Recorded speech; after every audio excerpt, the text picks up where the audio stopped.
تمہارا اور ہمارا اتحاد ہو جائے گا. یہ آگے پائے پر، آگے بنیاد پر بات.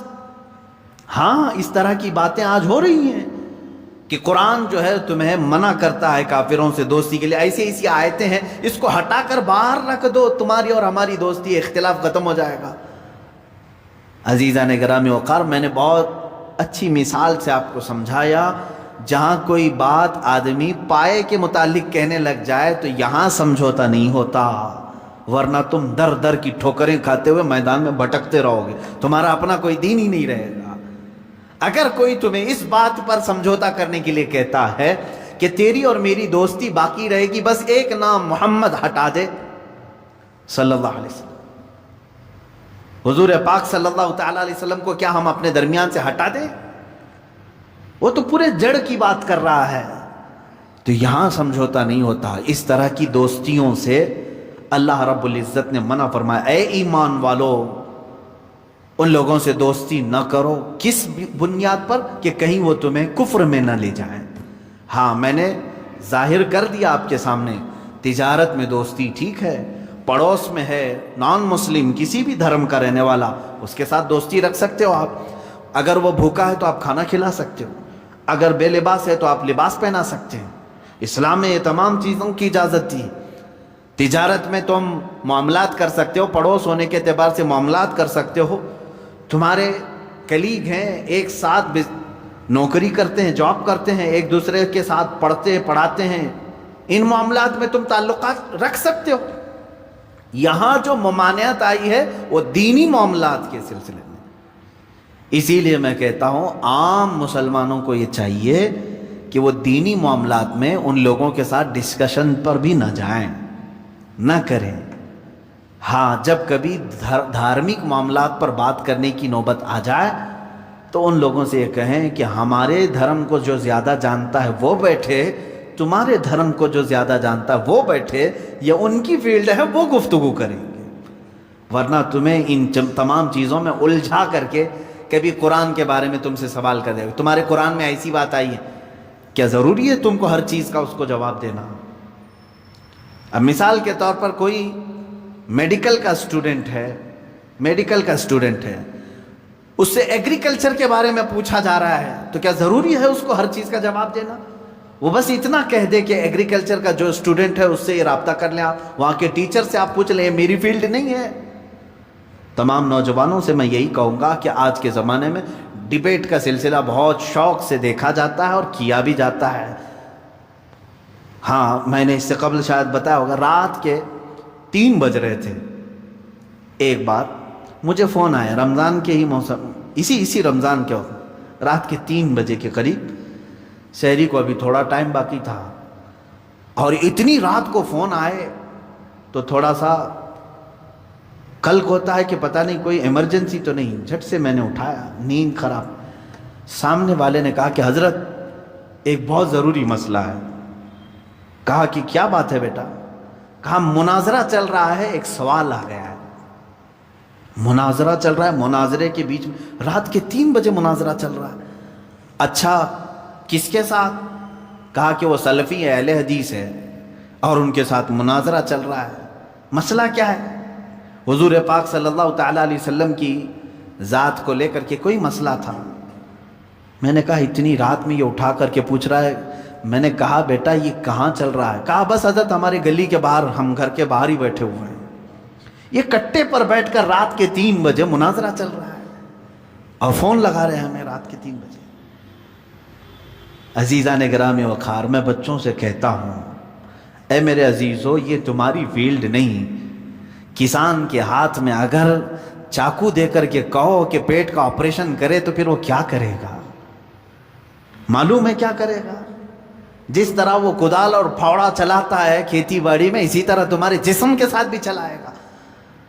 دین کے اصول اور دین کی باریکیاں علماء کے لیے چھوڑ دیں. یہ تمام ڈیبیٹ کا حصہ بننے کی کوشش نہ کرے.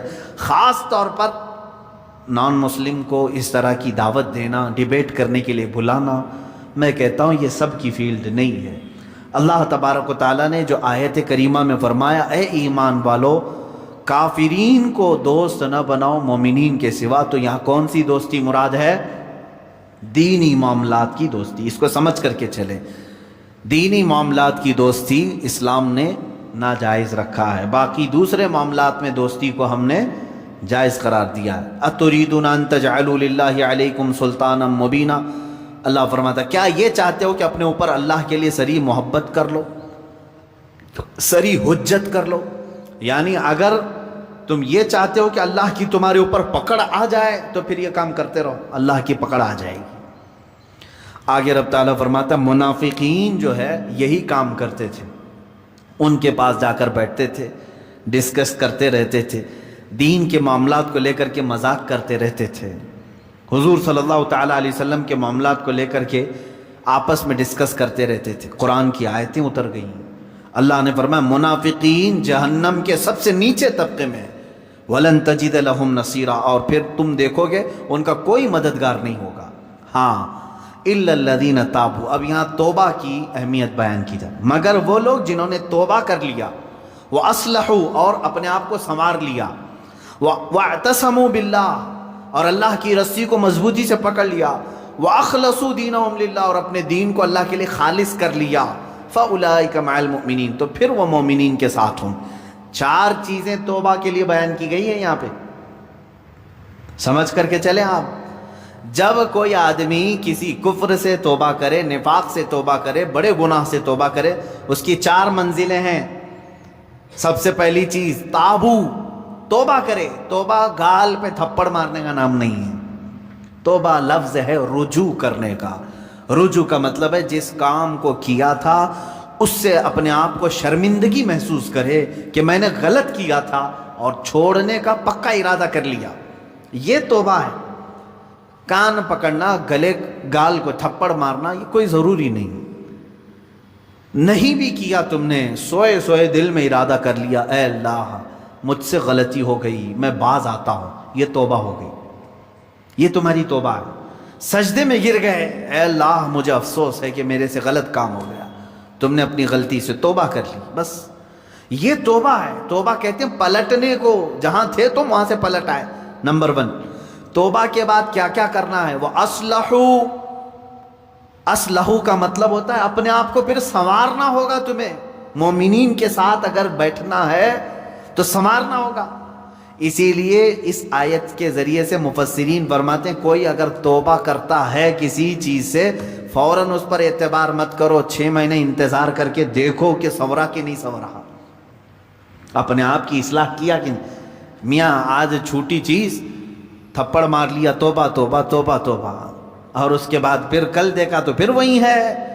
کبھی کبھار جو سچی توبہ نہیں کرتا ہے وہ آدمی چند دنوں کے بعد پھر واپس اسی گناہ میں چلا جاتا ہے۔ شریعت نے کہا ہے کہ 6 مہینے اس کا انتظار کریں، 6 مہینے اس کا انتظار کریں، دیکھیں کہ اس نے اپنے آپ کی اصلاح کر لی یا نہیں۔ کچھ لوگ صرف شادی کے لیے توبہ کر لیتے ہیں، صرف شادی کے لیے ایمان لے آ رہے ہیں، یہ بھی معاملات ہے۔ تو یہاں پر بھی حکم ہے، ٹھیک ہے ایمان لایا، میں اس کا انکاری نہیں۔ کوئی لڑکی ایمان لے آئی، کوئی لڑکا ایمان لے آیا، اسلام میں داخل ہوئے ہیں، تو حکم تو یہ ہے کہ 6 ماہ اس کا انتظار کرو، دیکھو کہ حقیقت میں اس نے اپنے آپ کو سنوار لیا کہ نہیں۔ ارے ادھر صبح توبہ کیا، دوپہر میں نکاح کی محفل بیٹھ گئی، پھر شام میں پتہ چلا کہ ہو گیا، اب واپس چلو اپنے دھرم میں، یہ تو دھوکہ دینا ہوا۔ تو اصلاح کرنا اپنے آپ کی، یہ توبہ کی دوسری منزل ہے۔ تم ایمان والوں میں کب شامل کیے جاؤ گے؟ پہلے نمبر پر توبہ، دوسرے نمبر پر اپنی اصلاح۔ وہ یوں ہی سمجھ لیں زخم ہو گیا تھا، ہاتھ میں زخم ہو گیا تھا، پھوڑی ہو گئی تھی، پھٹ گیا، گئے ڈاکٹر کے پاس، کس کام کے لیے؟ علاج کے لیے۔ اب وہاں 2 چیزیں ہیں، 2 چیزیں، پہلے تو اس کو صاف کر کے وہ پٹی باندھے، پہلے تو صاف کر کے پٹی باندھے، اس کے بعد پھر دوائی بھی دے کہ جو کمزوری آئی ہے وہ دور ہو سکے۔ دونوں میں خالی ایک ہی کیا، خالی دوائی لے کر کے آیا، زخم کو نہ پوچھا نہ کچھ نہیں، تو زخم تو باقی رہا اور دوائی کھا رہے ہو۔ یا زخم کو تم نے سب پوچھ دیا لیکن دوائی کھائی نہیں، تو بھی چنگا ہونے میں، بھلا ہونے میں ٹائم لگتا ہے۔ اسی طرح سمجھ لیں کہ گناہوں سے توبہ کر لیا، پٹی باندھ لیا، اصلاح کرنے کے لیے نمازوں کی کثرت کرو، خیرات کی، یہ گولی کا کام کرے گی، تمہارے جسم کے اندر اصلاح پیدا ہو جائے گی۔ مثال کے طور پر اب دارالحرب ہے، ہمارے ہاں تو اسلامی نظام ہے نہیں، یہاں اگر جیسے بھیانک گناہ ہو جاتے ہیں تو کیا کرنا چاہیے اس میں؟ جیسے زنا ہو گیا کسی سے، اسلامی ریاست ہوتی تو اسے تو سنسار کرنے کا حکم ہے نا۔ غیر شادی شدہ ہو تو 100 کوڑے مارے جائیں گے، شادی شدہ ہو تو سنسار کیا جائے گا، یہ اسلامی سزا ہے۔ یا چوری کیا ہے تو ہاتھ کاٹا جائے گا، یہ معاملات ہیں۔ لیکن آپ دارالحرب میں ہیں، یعنی یہاں اسلامی نظام نہیں، آپ سے ایسا گناہ سرزد ہوا تو اب کیا ہے؟ اس کے لیے اسلام نے یہ نظام رکھا ہے کہ تم سب سے پہلی چیز توبہ کرو، توبہ کرو، اس بھیانک گناہ سے توبہ کرو۔ دوسرے نمبر پر اللہ نے فرمایا وَأَصْلَحُوا، اور اپنی اصلاح کرو۔ اصلاح کس بات پر؟ پہلے سے زیادہ نمازوں میں آؤ، نفل کی کثرت کرنے لگ جاؤ، خیرات کرو، صدقہ دو، محفلوں میں بیٹھو، تسبیح ہاتھ میں لے لو، کیونکہ جو ڈیمیج کیا تم نے اپنی روح کو، اس کو اتنا بینڈیج تو لگانا ہی پڑے گا، اس کی اصلاح تو ضروری ہے۔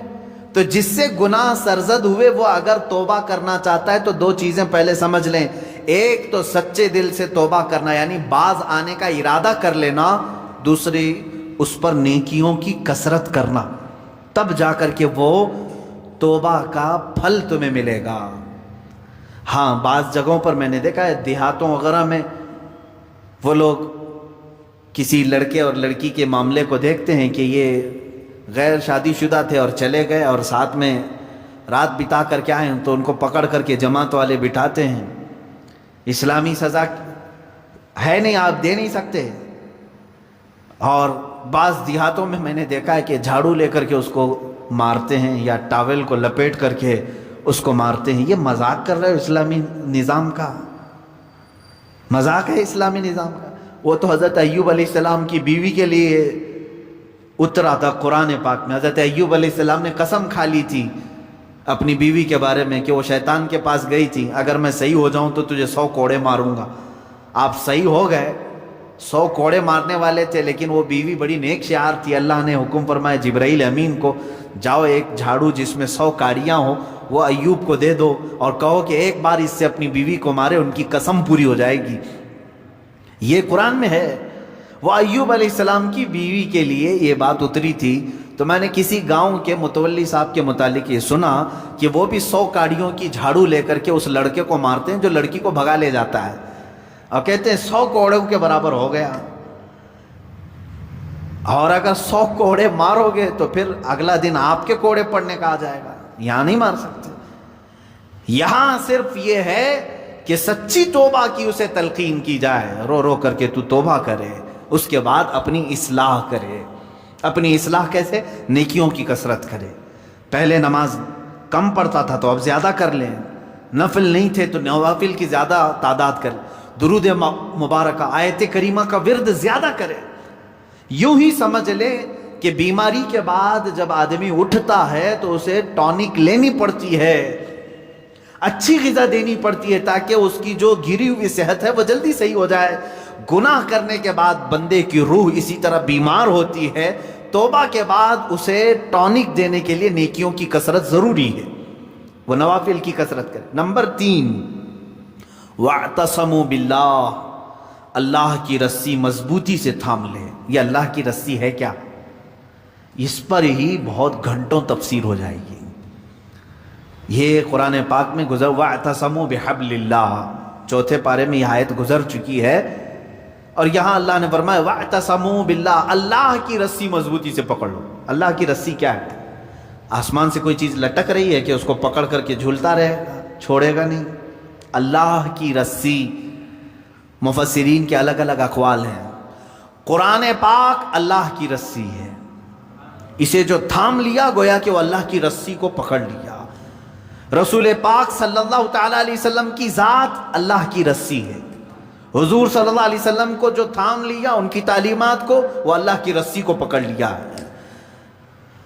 اہل بیت اطہار جو رسول اللہ کی آل ہیں ان کو کہا گیا ہے کہ وہ اللہ کی رسی ہیں، ان کو جو تھام لیا وہ اللہ کی رسی کو پکڑ لیا۔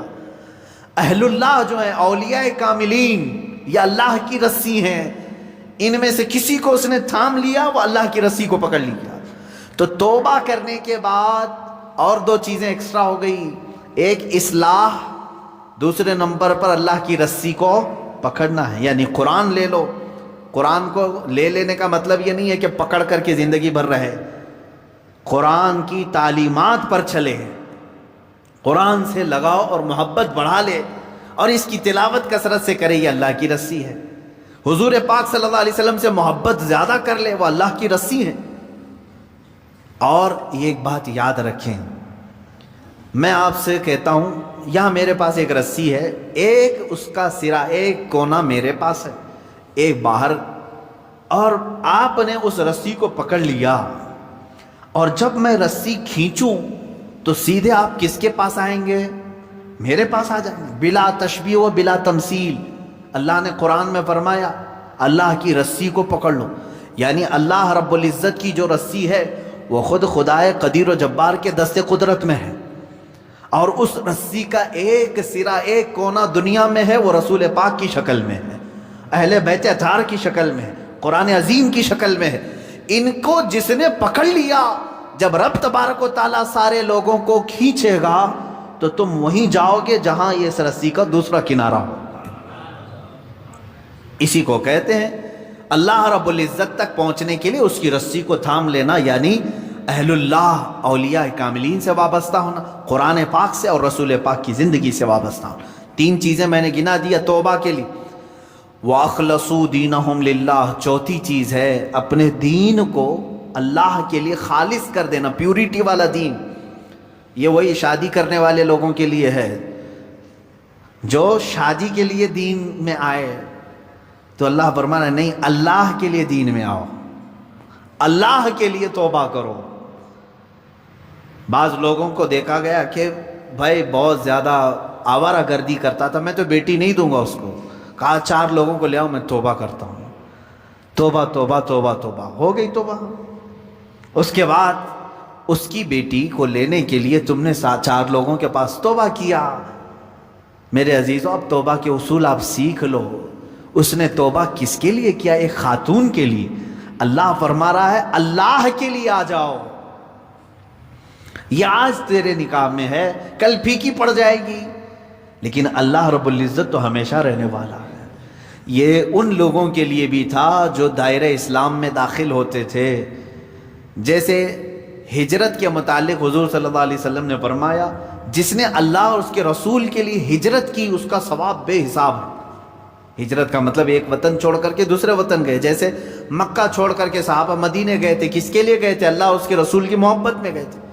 ایک صحابی جو ہے وہ مکہ سے نکلے، ان کی منگنی ہوئی تھی مدینے کی لڑکی سے، مدینے کی ایک لڑکی سے ان کی منگنی ہوئی تھی۔ وہ سفر کر کے آ گئے، انہوں نے سوچا شادی بھی ہو جائے گی، ہجرت بھی ہو جائے گی، ثواب کا ثواب ہے، گھر کا گھر بھی ہے۔ شادی ان کی مدینے میں ہونی تھی، سسرال مدینے میں، اور مکہ سے ان کو ہجرت کرنے کا ثواب بھی لینا تھا، لیکن وہ ہجرت کر کے آئے۔ تب اللہ کے نبی صلی اللہ علیہ وسلم نے یہ حدیث بیان فرمائی، جس کی ہجرت جس غرض سے ہوئی اسی غرض میں مانی جائے گی۔ جو اللہ اور رسول کے لیے ہجرت کر کے آئے تھے اس کا ثواب بے حساب ہے، اور جو شادی کے لیے ہجرت کر کے آئے تھے تو یہ شادی کا ہی مانا جائے گا، یہ شادی کا۔ بعض لوگ ہجرت کر کے مائگریٹ کر کے دوسری کنٹریز میں آج گئے ہوئے ہیں، وہ اپنی روزی روٹی کے لیے گئے ہوئے ہیں، اس ہجرت کا ثواب نہیں ہے۔ اپنے دین کی حفاظت کے لیے اور اللہ کی رضا کے لیے اگر کوئی ہجرت کیا ہے تو اس کا ثواب ہے، بہت بڑا ثواب ہے۔ مثال کے طور پر برما کے لوگ جو ہجرت کی ہیں، ان کے اوپر آفتیں تھیں، مصیبتیں تھیں، اور ان کے اوپر دین تنگ کر دیا گیا تھا، اور وہ وہاں سے گھر چھوڑ کر کے ہجرت کر کے اگر کسی دارالاسلام میں گئے ہیں تو ان کو وہی ہجرت کا ثواب ہوگا جو صحابہ نے ہجرت کی تھی۔ یہ ثواب ہے کیونکہ وہ اپنے دین کی حفاظت کے لیے ہجرت کیے تھے۔ اس بات کو سمجھیں۔ 4 چیزیں یہاں پر بیان ہوئی ہیں توبہ کے متعلق، جو لوگ ایمان والوں کے ساتھ اٹھایا جانا اپنے آپ کو پسند کرتے ہیں، وہ سب سے پہلی چیز اپنی پرانی چیزوں سے، نفاق تھا یا کفر تھا یا بھیانک گناہ تھے، پہلی چیز توبہ کرے، دوسری چیز اصلاح کرے، یعنی جو ڈیمیج ہوا تھا اس کو صحیح کرے۔ کیسے؟ نیکیوں سے، نمازوں سے، تسبیحات سے۔ نمبر 3، اللہ کی رسی کو پکڑ لے۔ یہ نہیں کہ خالی تو مسجد میں بیٹھ گیا اور یہ سوچا مجھے کسی کی ضرورت نہیں، کسی پیر فقیر کی ضرورت نہیں، بولتے ہیں نا بعض لوگ میرا دین کامل ہے، کسی پیر اس طرح کے جملے لوگ اپنے ماڈرنزم کو بتانا چاہتے ہیں کہ ہم اہل اللہ کے قریب نہیں جانا چاہتے، اللہ والوں کی ہمیں کوئی حاجت نہیں، جبکہ قرآن کہہ رہا ہے کونوا مع الصادقین، تم اللہ کے سچے بندوں کے ساتھ رہو۔ اگر تمہاری ضرورت نہیں تھی تو اللہ نہیں فرماتا کہ ان بندوں کے ساتھ رہو، یہ اللہ کی رسی ہے، ان کی صحبت میں اپنا وقت گزارو، ان کی تعلیمات میں اپنا وقت گزارو۔ نمبر 4 ہے اپنے دین کو خالص کر لینا، پیوریٹی، یعنی توبہ کیا ہے تو کسی دنیاوی غرض سے نہیں بلکہ اللہ کو راضی کرنے کے لیے۔ بزنس کے لیے اگر کوئی داڑھی رکھ لیا، اپنا دھندا چمکانے کے لیے اگر کوئی ٹوپی پہن لیا، تو نہ اس داڑھی کا اسے ثواب ہے نہ اس ٹوپی کا اسے ثواب ہے، بلکہ وہ دھوکہ دڑی میں شامل ہے۔ ہاں، اللہ کو راضی کرنے کے لیے اور اپنے حبیب کو راضی کرنے کے لیے کیا ہے، اللہ اس کے کاروبار میں بھی برکت دے اور اس عمل کا بھی اسے ثواب عطا کرے۔ یہ 4 چیزیں ہیں۔ آگے اللہ تعالیٰ فرماتا ہے سوف یؤتی اللہ المؤمنین اجرا عظیما، ان قریب اللہ مسلمانوں کو بڑا ثواب دے گا، ایمان والوں کو بڑا ثواب دے۔ اب یہ اس پارے کی آخری آیت میں تلاوت کر رہا ہوں، 5ویں پارے کی، ما یفعل اللہ بعذابکم ان شکرتم وآمنتم۔ کتنی پیاری بات ہے، اللہ فرما رہا ہے اللہ تمہیں عذاب دے کر کیا کرے گا؟ رب تعالیٰ خود ہی پوچھ رہا ہے کیوں عذاب دے گا تم کو؟ زبردستی اللہ تمہیں عذاب دے کر کیا کرے گا اگر تم اس کا حق مانو اور ایمان لاؤ؟ تم اگر ایمان لاتے ہو اور شکر گزار بندے بنتے ہو، کیوں تمہیں عذاب دے گا؟ یہ دیکھیں کتنی بڑی بات ہے۔ یہی تو عیسیٰ علیہ السلام کی دعا بھی تھی۔ عیسیٰ علیہ السلام نے ایک دعا کی تھی، وہ 6 پارے کے آخر میں آتی ہے، 7ویں پارے کے سورہ مائدہ کے آخر میں آتی ہے، ان تعذبنی فانی عبدک وان تغفر لی فانک انت العزیز الحکیم۔ اے اللہ اگر تو عذاب دے گا مجھے تو میں تیرا ہی تو بندہ ہوں، تیرا ہی تو بندہ ہوں، اور اگر تو بخش دے گا تو تو بڑی عزت والا ہے، تیرے خزانے میں کوئی کمی نہیں ہونے والی ہے۔ اب دیکھیں یہاں چپکلش کس کی ہوتی ہے؟ تمہارے نوکر کو بلا کر کے میں نے مارا دل ٹھنڈا کرنے کے لیے کہ چلو سامنے والے کو ذلیل بھی کروں اور دل کو ٹھنڈا بھی کروں، دوسرے کے آدمی کو لا کر کے، یہی تو چل رہا ہے نا آج۔ اس پارٹی والا پکڑا گیا تو اس پارٹی والے اس کو مار دیں گے، دل ٹھنڈا کریں گے، سامنے والے کو ذلیل کریں گے، یہی تو چلتا ہے۔ میں اگر تمہارے نوکر کو لا کر کے ماروں تو ہو سکتا ہے یا میری غرض ہو کہ میں بدلے کی بھاونا اندر ہے، سامنے والے سے میری چپکلش تھی اسی لیے اس کے نوکر کو بلا کر کے میں نے مارا۔ لیکن رب ذوالجلال کے ساتھ تو ایسا معاملہ نہیں، وہ اگر کسی بھی بندے کو عذاب دے تو کسی دوسرے کا تو بندہ ہے نہیں، اسی کے بندے ہیں، کوئی دوسری جماعت کا بندہ نہیں ہے۔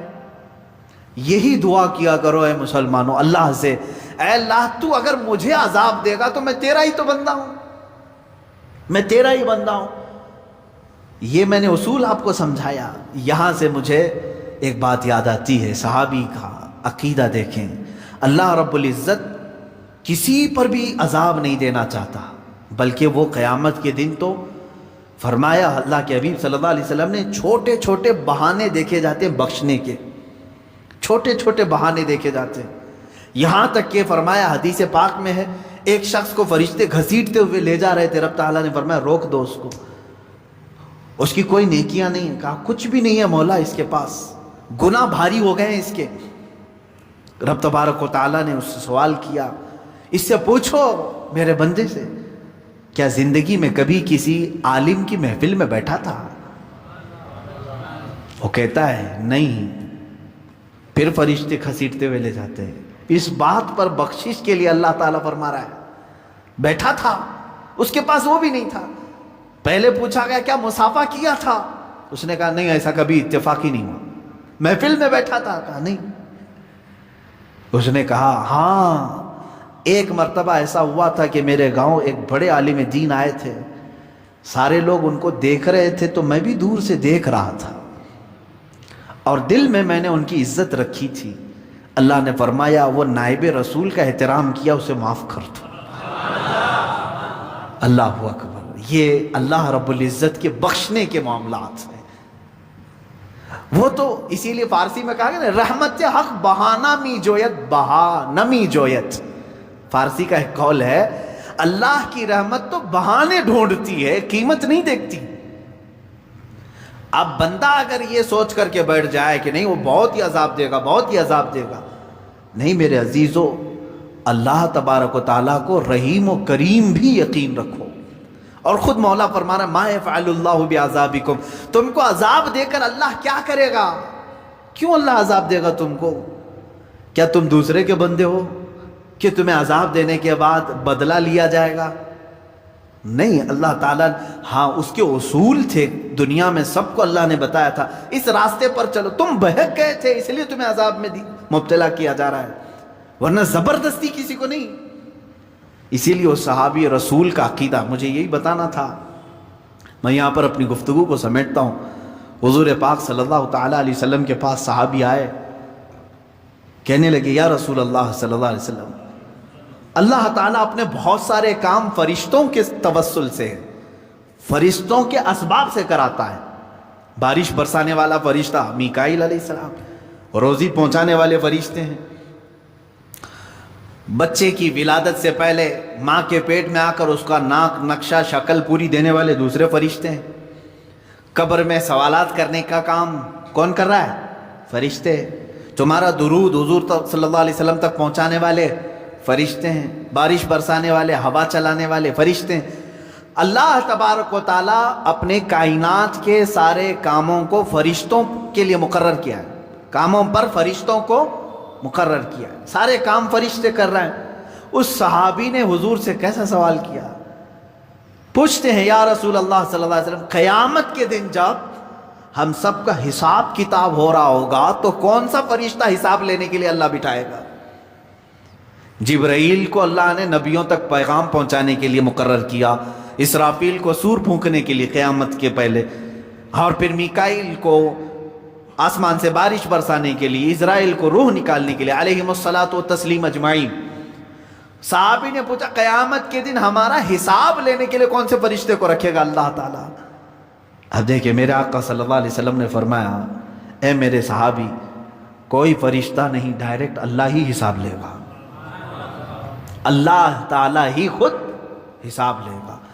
تو وہ صحابی جھومنے لگ گئے، رقص کرنے لگے، واہ میرے رب کی شان، واہ. تو کہا کیوں اتنی خوشی کی اس بات کی ہے؟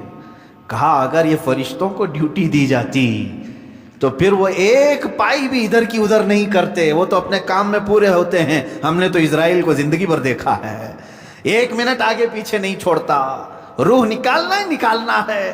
لیکن جب میرے آقا آپ نے فرمایا کہ اللہ خود حساب لے گا تو مجھے معلوم ہے کہ وہ اللہ رحمان بھی ہے، رحیم بھی ہے، ستار بھی ہے، غفار بھی ہے.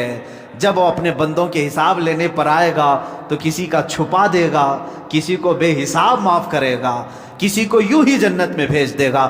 جب آپ نے فرما دیا تو میرا یقین بڑھ گیا کہ میرے بھی بخشش کی امید مجھے لگ گئی، قیامت کے دن میرے بھی بخشش کی مجھے امید لگ گئی. یہ امید صحابہ کی جو تھی وہی رکھو اپنے رب سے. ہم جیسوں کی بھی بخشش ہو جائے گی، اللہ اگر حساب لے، اللہ تعالیٰ اگر حساب لے ہم سب کی بخشش ہو. ہاں فرشتوں کو رکھے گا تو وہ ڈیوٹی پوری کریں گے، وہ ڈیوٹی پوری کریں گے. یہی اللہ تعالیٰ فرماتا ہے اللہ تمہیں عذاب دے کر کیا کرے گا اگر تم دو چیزیں کرو. کیا ایک ایمان لاؤ، ایمان پر قائم رہو، اور دوسرے شکر بجا لاتے لو. اللہ تعالیٰ تمہیں کیوں عذاب دے گا؟ وَكَانَ اللَّهُ شَاكِرًا عَلِيمًا، اور اللہ صلہ دینے والا، جاننے والا ہے، بدلہ جزا دینے والا ہے. یہاں شکر کا لفظ آیا ہے. جو بندہ شکر نہیں کرتا وہی سب سے زیادہ عذاب میں گرفتار ہوتا ہے۔ دیکھیں حضور صلی اللہ علیہ وسلم نے فرمایا قیامت کے دن معراج کے سفر میں نے جہنم میں سب سے زیادہ عورتوں کو دیکھا۔ صحابیات کے پاس حضور فرما رہے ہیں کیوں؟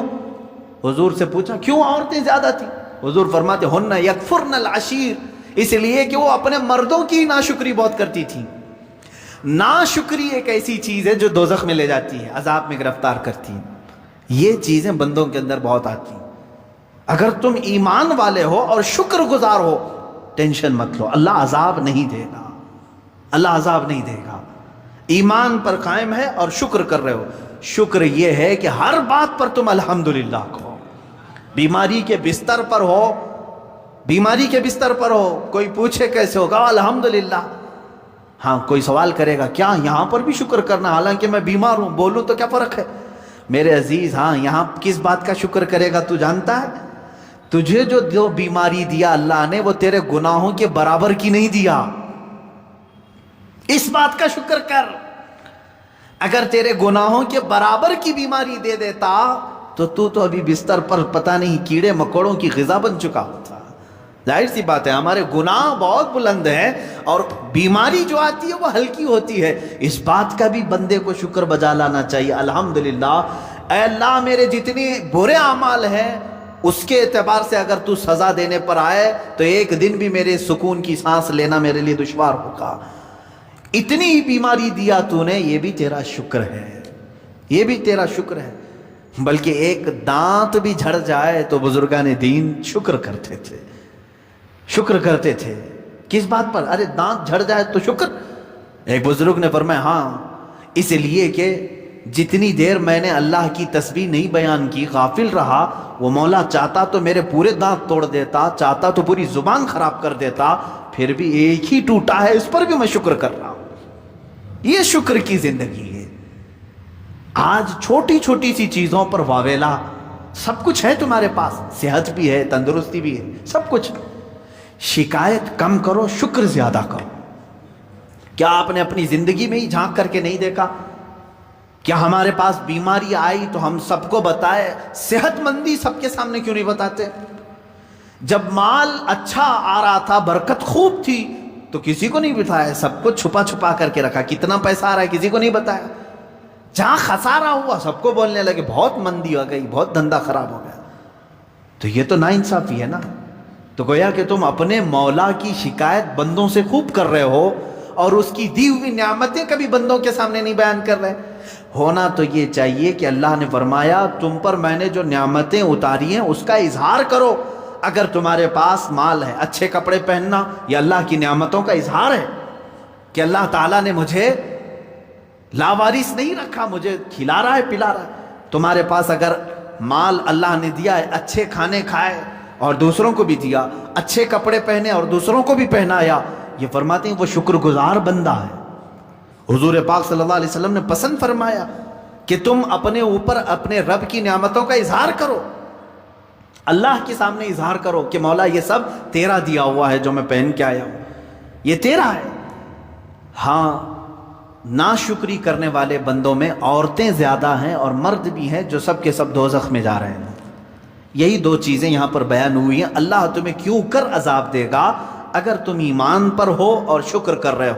اللہ تعالیٰ زبردستی کسی پر عذاب نہیں نازل کرتا۔ آپ قرآن کی وہی آیت ہے، اللہ تعالیٰ فرماتا ہے وَمَا رَبُّكَ بِظَلَّامٍ لِّلْعَبِيدِ، اللہ اپنے کسی بندے پر رائی کے دانے کے برابر بھی ظلم نہیں کرتا، ظلم نہیں کرتا۔ وہ تو معاف پر معاف کرتا ہے، ظلم نہیں کرتا۔ ہاں اگر سزا دے گا تو وہ بھی انصاف کے برابر دے گا، سزا دے گا تو انصاف کے برابر دے گا۔ اسی لیے بزرگوں نے ہمیں تلقین کی ہے۔ ایک چیز میں آپ کو بتا دوں کہ اگر تمہیں زندگی میں کوئی ارادہ کر لیا، مثال کے طور پر مجھے گھر بنانا تھا، پیسے جمع کرتا رہا لیکن گھر بنا ہی نہیں، تو روتے گاتے سب کو بولنے کی ضرورت نہیں، میری خواہش تو یہ تھی لیکن ہوا نہیں۔ اس پر حکم یہ بزرگوں نے فرمایا کہ تو خدا بننے کی کوشش مت کر کہ جو تو چاہے وہ ہو جائے، یہ تو اللہ کی شان ہے۔ کبھی ایسا ہوگا کہ تو جو چاہے وہ ہو جائے گا، کبھی ایسا ہوگا جو تم چاہتے ہو وہ نہیں ہوگا۔ تو اس میں کیا کرنا چاہیے بندے کو؟ بزرگوں نے فرمایا اگر تیرے چاہنے کے بعد کوئی کام ہو گیا تو یہ کہہ کہ اللہ مجھ جیسے کمتر کو بھی مکمل کر کے دے دیا، اور اگر تیرے چاہنے کے بعد نہیں ہوا تو یوں کہہ کہ اللہ تبارک و تعالیٰ نے اپنے عدل کے مطابق جو کیا وہ بالکل صحیح کیا، کہ مجھ جیسے کے لیے وہ تھا ہی نہیں کام جس کی میں خواہش کر کے بیٹھا تھا، جس کی میں خواہش کر کے بیٹھا تھا۔ میرے مرشد گرامی کا یہ شعر مجھے یاد آتا ہے، اللہ رب العزت کی بارگاہ میں وہ یوں دعا کرتے تھے کہ میں گنہگار ہوں اور بڑے مرتبوں کی خواہش، میں گنہگار ہوں اور بڑے مرتبوں کی خواہش، تو کریم ہے خدایا تیری بندہ پروری ہے۔ یعنی میں چاہتا تو کہ بڑے مقامات مل جائیں، لیکن حیثیت نہیں ہے، خواہش تو کر رہا ہوں، مل گئے تو تیرا انعام ہے، نہیں ملے تو یہ تو میری خود کی کوتاہی ہے، ویسے تو مجھے ملنا ہی نہیں چاہیے، لیکن مل گئے تو تیرا انعام۔ حضرت عیسیٰ علیہ السلام اپنے شاگردوں کے ساتھ تھے، ان کے حواری جن کا ذکر آیا وہ 12 حواری تھے، اور آپ کے خاص 4 شاگرد ہیں جن سے انجیل پوری مشہور ہوئی، یوحنا، مرقس، متی، لوقا، یہ جو 4 شاگردوں سے آپ کی تعلیمات پھیلی۔ تو آپ کے اپنے شاگردوں کے ساتھ تھے، حضرت عیسیٰ علیہ السلام نے ان کو کہا کہ اب تم چلے جاؤ، میرا وقت آ چکا ہے۔ اب ظاہر سی بات ہے اللہ تعالیٰ نے حضرت عیسیٰ علیہ السلام کو ساری چیزیں وحی سے بتا دی، تو سارے لوگ چلے گئے، اور یہودی اپنی پوری ٹیم لے کر، اپنی جماعت لے کر عیسیٰ علیہ السلام کے گھر کا احاطہ کیا، محاصرہ کیا، قتل کرنے کا ان کو ارادہ تھا۔ باہر جمع ہوئے، عیسیٰ علیہ السلام کے گھر میں جانے سے پہلے انہوں نے ایک شخص کو اندر بھیجا جس کا نام یہودا بتایا جاتا ہے، کہ جاؤ عیسیٰ کیا کر رہے ہیں دیکھ آؤ، اس کے بعد ہم ان کو پکڑیں گے اور سولی پر چڑھا دیں گے۔ عیسیٰ کو آج پھانسی دینے کا وقت ہے، معاذ اللہ رب العالمین، جیسے یہ ہر نبی کے قتل کے مرتکب تھے، اب عیسیٰ علیہ السلام کے بھی قتل کا انہوں نے پورا منصوبہ بنا لیا۔ وہ شخص اندر آیا یہودا، لیکن اللہ رب العزت نے اب کیا فرمایا، یہاں تک کی باتیں یہودیوں کو بھی معلوم ہے، عیسائیوں کو بھی معلوم ہے۔ کہاں تک کی باتیں؟ یہودا اندر حضرت عیسیٰ علیہ السلام کو دیکھنے کے لیے گیا، یہودی آئے تھے قتل کرنے کے لیے، یہاں تک کی بات۔ اس کے بعد کی جتنی باتیں ہیں سب ان کے درمیان شک و شبہ ہے، یہودی الگ بات کرتے ہیں، عیسائی الگ بات کرتے ہیں۔ میرا رب میرے آقا صلی اللہ علیہ وسلم پر قرآن کی آیت اتار کر اس کے بعد کے معاملات ہمیں واضح بیان فرمائے، وہی آیت ہم نے آج تلاوت کی۔ کیا ہے؟ اب ہوا یہ کہ حضرت عیسیٰ علیہ السلام کو فوراً اللہ تبارک و تعالیٰ نے آسمانوں پر اٹھا لیا۔ اللہ فرماتا ہے بر رفعہ اللہ الیہ، اللہ نے ان کو اٹھا لیا اور حضرت عیسیٰ علیہ السلام کی شکل اس یہودا کو دے دیا۔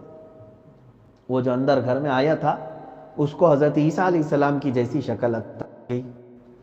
اب یہ شخص اندر گیا، تھوڑی دیر کے بعد یہودیوں نے دیکھا تاخیر ہو گئی، یہ اندر جو گیا آتا نہیں ہے، کافی دیر کے بعد سارے اندر داخل ہو گئے۔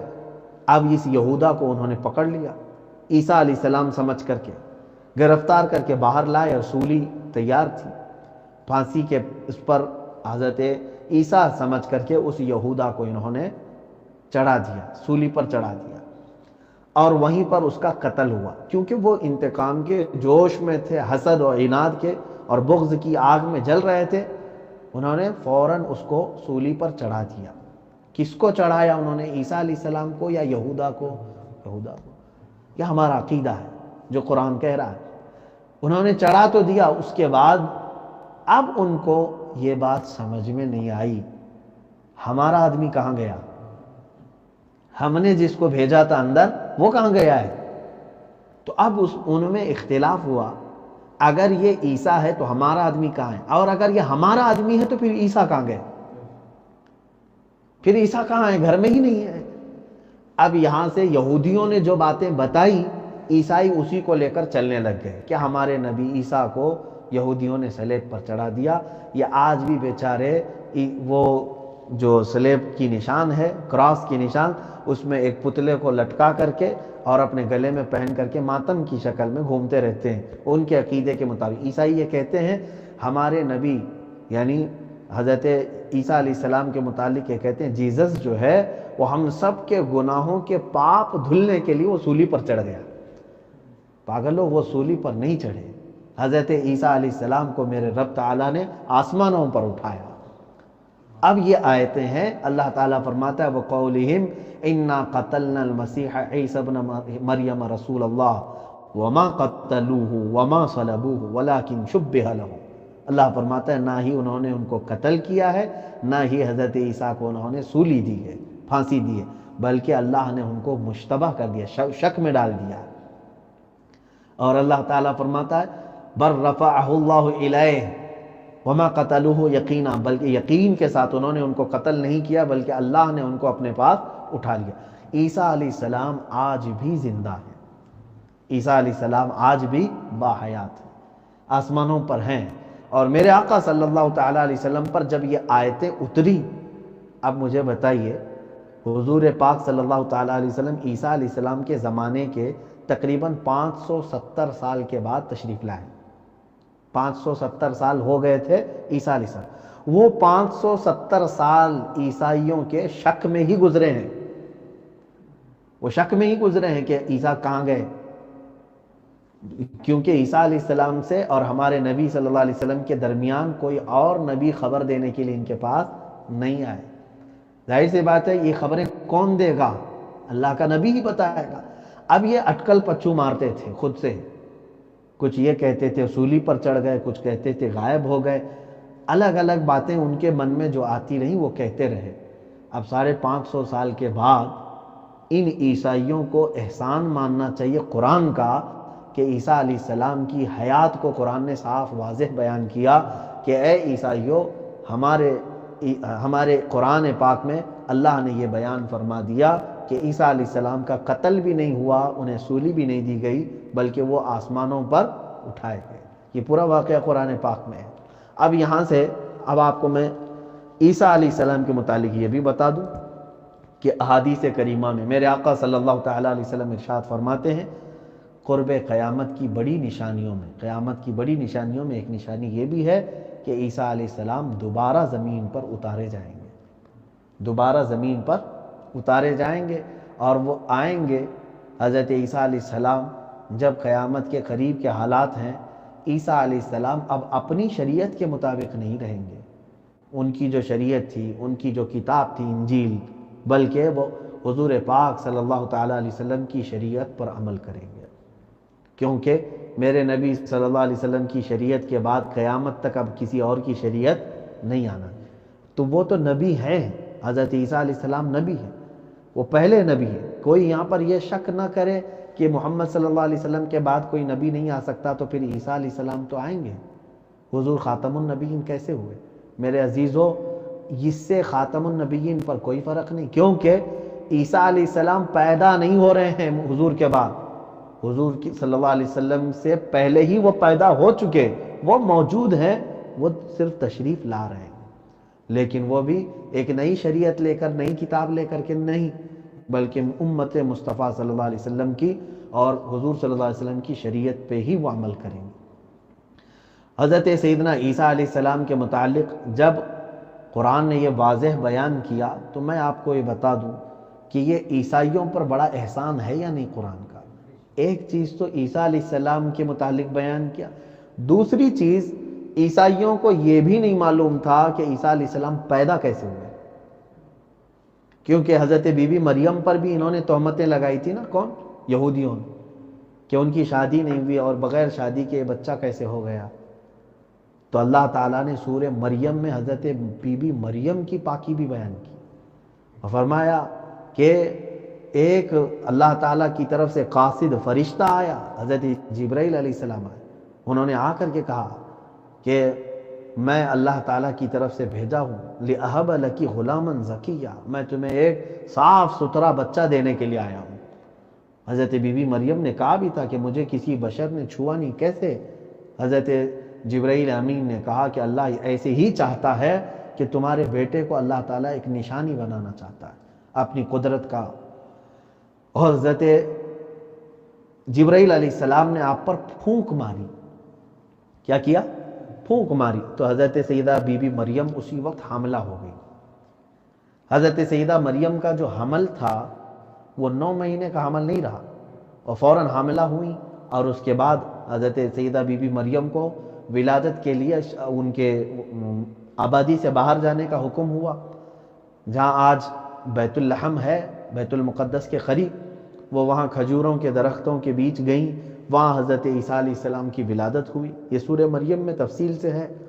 اب اس کے بعد حضرت بی بی مریم بھی گھبرا گئیں کہ مجھے بیٹا ہوا ہے، میں یہ لے کر کے قوم کے پاس جاؤں گی تو قوم مجھے طعنے مارے گی، کیا کروں؟ اللہ نے ان کے دل پر یہ بات القاء فرمائی، کہا کہ تو اشارے سے کہنا کہ آج میں چپ رہنے کا روزہ رکھی ہوں. ان کی شریعتوں میں ہوتا ہوگا پہلے، خاموش رہنے کا روزہ رکھی ہوں، بات نہیں کروں گی، تم میرے بچے سے سوال کرو جو کچھ بھی پوچھنا ہے. تو قوم کے پاس جب وہ لے کر کے آئیں حضرت عیسیٰ علیہ السلام کو، قوم نے ظاہر سی بات ہے طعنے مارے، یہ کہاں سے لے آئی، کیسے ہو گیا تجھے بچہ، تو بہت پاکیزہ خاتون ہے، بہت ستھری عورت ہے، کیونکہ وہ مکمل بیت المقدس میں رہی ہے ان کی پیدائش سے لے کر کے. تو حضرت عیسیٰ علیہ السلام گود میں بول پڑے تھے کہ میں اللہ کا نبی ہوں اور مجھے اللہ نے کتاب دیا ہے، میں اپنے والدہ کا فرمان بردار بن کر کے آیا ہوں. تو اب یہاں تک بات سمجھ میں آئی. حضرت سیدہ بی بی مریم کی بھی پاکیزگی کس نے بیان کی؟ قرآن عظیم. میں سمجھتا ہوں عیسیٰ علیہ السلام اور سیدہ بی بی مریم کی کما حقہ، جیسا ان کا حق ہے تعریف کا، کسی نے اگر بیان کیا ہے تو قرآن عظیم نے بیان کیا ہے. عیسائیوں کو چاہیے کہ قرآن پڑھیں اور قرآن کا احسان سمجھیں آج، ورنہ یہودی تو آج بھی گالیاں دیتے تھے، طعنے مارتے تھے. اب یہاں پر چل کر کے میں آپ کو بتا دوں، یہ اتنا جو مسئلہ ہے، عیسائی اس میں گمراہ ہو گئے، بہک گئے. اکثر کیا ہوتا ہے میں آپ کو بتاؤں، کسی بھی بہت بڑی چیز کو دیکھ لیتے ہیں تو قوم کیا ہے، خدا بنا دیتی ہے. اسی لیے میرے آقا صلی اللہ تعالیٰ علیہ وسلم کو اللہ نے حکم فرمایا قرآن پاک میں کہ آپ فرما دیں اے نبی کہ میں تمہاری طرح سے بشر ہوں. کیوں فرمایا حضور صلی اللہ علیہ وسلم؟ کیونکہ حضور کے معجزے تو اتنے بڑے بڑے ہیں، سورج کو پلٹا دینا، چاند کو ٹکڑے کر دینا، کہیں ایسا نہ ہو کہ لوگ اب حضور کو بھی خدا کہنے لگ جائیں. عیسائیوں کے ساتھ یہی تو ہوا. انہوں نے دیکھا کہ حضرت عیسیٰ بغیر باپ کے دنیا میں آئے تو انہوں نے کہا یہ سن آف گاڈ ہے، یہ خدا کا بیٹا ہے. حضرت بی بی مریم کو کسی نے چھوا ہی نہیں پوری زندگی بھر، اس کے باوجود وہ حاملہ ہوئی تو ان کا ایک دوسرا خدا ان کو بنا لیا. کس کو؟ حضرت بی بی مریم. تیسرا اللہ رب العزت کو، جو تین خدا ماننے لگے. انہی میں ایک عقیدہ یہ بھی ہے کہ حضرت جبرائیل علیہ السلام کو، روح القدس حضرت جبرائیل علیہ السلام اور حضرت عیسیٰ علیہ السلام اور خدا کو، جو ٹرائنیٹی ہے، تثلیث کا عقیدہ ہے، تین خود کے ماننے کا عقیدہ، یہ عیسائیوں نے گڑھ لیا. اب وہ کہتے ہیں کہ اللہ جبرائیل کی شکل میں آیا اور جبرائیل پھر عیسیٰ کی شکل میں نیچے دنیا میں آئے، تو یہ سب خدا ہی ہے، معاذ اللہ رب العالمین. یہ عقیدے گڑھ کر کے یہ کیا ہو گئے؟ مشرک ہو گئے. وہ بھی آج آیت ہم نے تلاوت کی، لَقَدْ كَفَرَ الَّذِينَ قَالُوا إِنَّ اللَّهَ ثَالِثُ ثَلَاثَةٍ وَمَا مِنْ إِلَٰهٍ إِلَّا إِلَٰهٌ وَاحِدٌ. اللہ فرماتا وہ لوگ کافر ہو گئے جنہوں نے یہ کہا اللہ تین میں سے ایک ہے، تین میں سے ایک ہے، یعنی تین خدا ہیں، ان میں سے ایک اللہ ہے. معاذ اللہ رب العالمین. رب تعالیٰ فرماتا وَمَا مِنْ إِلَٰهٍ إِلَّا إِلَٰهٌ وَاحِدٌ. کوئی خدا ہے ہی نہیں سوائے ایک خدا کے. اسی لیے ہمارا کلمہ کیا ہے؟ لا الہ الا اللہ. کوئی خدا نہیں ہے سوائے اللہ کے. وحدانیت الحمدللہ اسلام میں ہی ہے کہ ہم ایک خدا کے علاوہ کسی دوسرے خدا کا تصور بھی نہیں کرتے، حتیٰ کہ محمد صلی اللہ تعالیٰ علیہ وسلم کو بھی ہم خدا نہیں مانتے، نہ ہی ان کے اندر خدا آ سکتا ہے معاذ اللہ رب العالمین. نہ ہی حضور صلی اللہ علیہ وسلم کبھی مقامات بلند ہو کر کے خدا بن سکتے ہیں، کبھی نہیں. یہ ہمیشہ سے سمجھ کر کے چلیں. کچھ لوگ عیسائیوں کی طرح پاگل ہو گئے ہمارے بھی زمانے میں. وہ اپنے آپ کو صوفی کہتے ہیں، کلندر کہتے ہیں، بلکہ وہ نہ صوفی ہیں نہ کلندر ہیں، بلکہ وہ تو صرف ایک ڈبہ ہے، کچھ بھی نہیں. وہ جہالت کا پلندہ ہے. کیونکہ کچھ لوگوں نے یہ عقیدہ گڑھنا شروع کیا کہ ہمارے پیر میں اللہ اتر جاتا ہے معاذ اللہ رب العالمین. کچھ لوگوں نے یہ کہا کہ ہم نے فلاں جگہ بکرے میں اللہ کو دیکھ لیا، بھیجے میں اللہ کو دیکھ لیا. تم نے اللہ تعالیٰ کو جگہ جگہ اس طرح سے حلول مانا تو کفر کا عقیدہ ہے یہی تو عقیدہ عیسائیوں نے رکھا کہ اللہ جبرائیل کی شکل میں دنیا میں اترا. بعض کہتے ہیں یہ اپنے آپ کو صوفی کہتے ہیں، وہ ان کو صوفی نہ کہیں کبھی بھی، کیونکہ صوفیہ کرام کے نام پر وہ بہت بڑا دھبا ہے. صوفیہ کرام جو ہیں وہ الحمدللہ وہ حق کی تعلیم کے لیے آتے ہیں. صحیح معنوں میں اگر صوفی ہیں تو سرکار سیدنا غریب نواز رضی اللہ تعالیٰ، حضرت سیدنا خواجہ قطب الدین بختیار کاکی ہیں، خواجہ بندہ نواز رحمۃ اللہ علیہ، یہ تمام حقیقی صوفیاں ہیں. ان کے عقیدے کو آپ پڑھیں. لیکن کچھ لوگ جو ڈھکوسلا ہیں اور لوگوں کو بہکانے کے لیے ایسی ہتھ کنڈے اپناتے ہیں، ان کا کہنا یہ ہے کہ مدینے میں خدا محمد بن کر اتر گیا تھا معاذ اللہ. اور شیعوں کا بھی ایسی عقیدہ ہے کہ حقیقت کی آنکھ اگر تمہارے پاس ہے تو دیکھو جو خدا ہے تم سب کو پیدا کیا ہوا وہ دنیا میں علی بن کر کے اترا معاذ اللہ رب العالمین. یہ سب ایسے عقیدے ہیں میرے عزیزو. عیسائی بھی ایسے ہی عقیدے رکھ کر کافر ہو گئے، مشرک ہو گئے. آپ ان تمام چیزوں سے ہمیشہ بچتے رہیں. اللہ رب العزت کسی میں بھی حلول نہیں کر سکتا. اللہ تبارک و تعالی حتیٰ کہ قرآن میں یہ فرمایا لا تدرکہ الابصار، دنیا میں کوئی آنکھ ایسی ہے ہی نہیں جو خدا کو سما سکے، خدا کو دیکھ سکے. اللہ تبارک و تعالی کسی میں حلول نہیں فرماتا. یہ عقیدے کے بعد میں عیسائیوں اور یہودیوں کے متعلق اور تفصیلات میں نہیں